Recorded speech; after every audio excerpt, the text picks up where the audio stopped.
प्रधानमंत्री की युवाओं के लिए महत्वाकांक्षी योजना स्मार्ट इंडिया हैकाथॉन के 7वें संस्करण का औपचारिक शुभारंभ देश के शिक्षा मंत्री धर्मेंद्र प्रधान ने वर्चुअली किया। देश के 51 केंद्रों पर यह कार्यक्रम 2 दिनों तक लगातार आयोजित किया जा रहा है। उत्तर प्रदेश के 5 सेंटरों पर भी इसका आयोजन शुरू हुआ।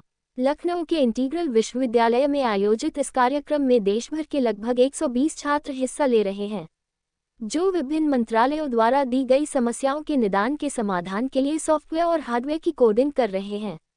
भारतीय सूचना सेवा के संयुक्त निदेशक आशुतोष मोहाले ने बताया कि हैकाथॉन में भाग लेने आए छात्रों को समाचार पत्रों, पत्रिकाओं में एक समान नाम होने जैसी दिक्कतों के निराकरण जैसे टास्क दिए गए हैं। Bureau report, Uttar Pradesh state news. हम बहुत शुक्रगुजार हैं ministry of education, government of India के, और ख़ास तौर से अपने honourable prime minister Shri Narendra Modi ji के, कि उनका ये जो ब्रेन चाइल्ड था स्मार्ट इंडिया हैकाथॉन का, इसके तहत ही वो दिन दूर नहीं है जब हमारा भारत एक विश्व गुरु के रूप में सामने आएगा। और जिस तरह से नवाचार और रचनात्मकता को पहल दी गई है और हर एक सेक्टर से विशेष समस्याओं का हल निकाला गया है, जो हमारे पार्टिसिपेंट्स यहाँ आए हैं, ये ऐसी एक पहल है जो हमारे देश को पूरे दुनिया के लैंडस्केप पे बहुत ही ऊपर पहुँचा देगी। और हम फिर से बहुत शुक्रिया अदा करते हैं अपनी ministry of education, government of India का, मिनिस्ट्री ऑफ एजुकेशन से इनोवेशन सेल, AICTE का, कि उन्होंने हमें नोडल सेंटर के रूप में चुना और हमें एक इतने प्रेस्टिजियस इवेंट को कराने का मौका दिया। Thank you. आज का ये कार्यक्रम जो smart India hackathon grand finale 2024 है, ये इस प्रकार के आयोजन का 7वां संस्करण है। थोड़ा सा मैं इसकी पृष्ठभूमि में जाऊंगा। आप हमारे आदरणीय प्रधानमंत्री, जो कि आत्मनिर्भरता में विश्वास रखते हैं और उनका मानना है कि तकनीकी हो या आर्थिक हो, किसी भी प्रकार की आत्मनिर्भरता में भारत अग्रणी हो।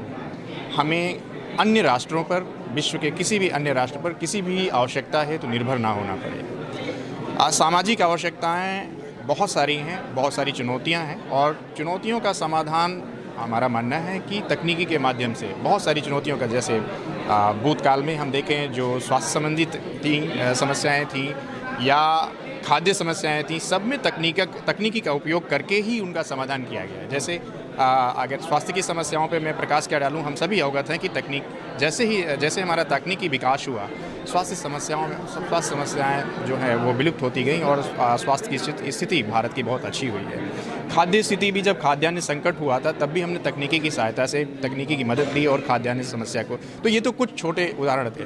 तो ये हमारे आदरणीय प्रधानमंत्री की दूरदर्शिता का परिणाम है कि इस प्रकार के आयोजन किए जा रहे हैं हैकाथॉन, जहाँ पर चुनौतियाँ यंग माइंड्स के सामने प्रस्तुत की जाती हैं, जो हमारी यंग जनरेशन के टेक्नोक्रेट्स हैं उभरते हुए, और वो अपने नए आयामी विचार लेकर के आते हैं, उनके सुझाव लेकर के आते हैं।